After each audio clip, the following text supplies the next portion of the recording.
Ivaneide's story, marked by her near-death experience when she was still young, began with a tragic car accident in which, sadly, her mother didn't survive. That moment stayed with her forever, and now, at 64 years old, she felt the need to share it for the first time. Previously revealed only to a few family members and the doctor who cared for her while she was in a coma, she remembers that when she arrived at what she believes to be heaven, what she saw made her absolutely certain that there is something much greater and more meaningful beyond the life we live here, one she considers heavy and full of suffering. Ivaneide had always feared not being taken seriously, like many people who go through similar experiences, but she finally decided to share her story, surprising even her doctor. Hello, I'm Marcus, and it's a pleasure to have you here at Beyond the Life We Live. I hope you feel at home and absorb the lesson from the story we're about to share. By the way, leave a like and subscribe to the channel, as it's very important to us and helps bring more impactful stories to you.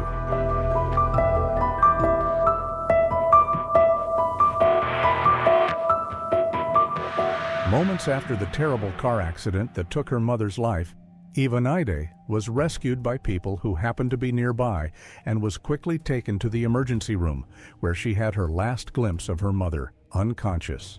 Immediately after that, she began to have an out-of-body experience, seeing herself floating several feet above her own body.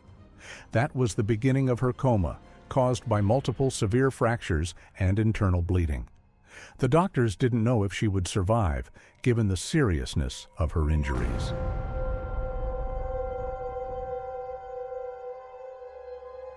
During that state, she had intermittent visions, as if she were drifting in and out of sleep. In one of them, she witnessed her aunt's anguish over her mother's death, a pain she describes as soul-crushing. Interestingly, even though her body was extremely fragile, that was the only moment of intense suffering she felt during the entire period. To her, those experiences felt completely normal, although she understands they might seem taboo to many people. She was later transferred to another hospital for emergency surgery due to the severity of her injuries. Upon arriving at the new hospital, she briefly regained consciousness and comforted her father before falling back into a coma. During the surgery, she once again saw herself above her body, observing all the medical procedures in detail. However, she noticed something curious, the feeling of being in two places at once, along with a sense of wholeness and complete absence of pain. While watching her body and everything happening around it, she felt no attachment or concern, but rather a deep sense of completeness and belonging to the place where she was. As if that was the natural state, not the other way around. And everything she felt in that experience was an intense sense of life, beauty, love, and happiness. Feeling light and free, something happened.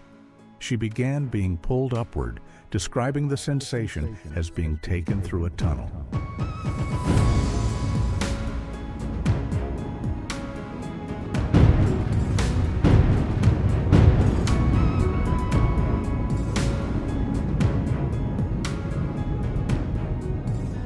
She arrived at a bright, wonderful place, which she now describes as heaven. There, she saw a large, partially open door, and some very tall beings were waiting for her. The place was unlike anything here. Everything there felt much larger and farther away.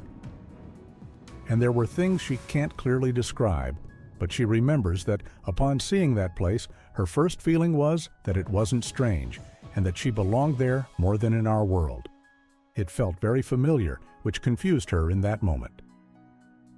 She says that place clearly wasn't on planet Earth, because here everything is heavy, even the air, unlike what she felt over there. What struck her most was exactly that feeling of lightness, the very first thing she noticed after leaving her body. As she approached one of the beings waiting for her, it quickly explained that it wasn't her time to cross that door yet, and that she needed to heal here. After that moment, she remembers seeing absolutely nothing, until she woke up 10 days later from the coma. She told her experience to the doctor who had been with her since the beginning, and it moved him deeply, because before that, he had warned the family about how serious her condition was, saying the chances of survival were very slim. Even so, he used to joke with Ivaneide, calling her his masterpiece, showing a special kind of affection for her. This part of her story touches on something important. Despite being in a place of peace and greatness, she could still feel her aunt's pain on Earth. For her, that pain was too intense, and it shows that the connection between both worlds still remains, at least for a short time. She describes her experience as natural and filled with happiness, in contrast with the cruelty of life on Earth, and she says that if she could have chosen, she definitely wouldn't have come back. As surprising as it may seem, to her, everything felt normal and natural, both observing the earthly world and being in that wonderful place. She could see and feel her earthly body, which seemed to be suffering, and she was also aware of another body in that place, identical to the one here. What caught her attention was how unremarkable the transition between this world and the other felt. It was natural, as if the body had been perfectly designed for that shift since the moment of its creation. That detail, just that one detail, was enough to completely change her view of what death really is.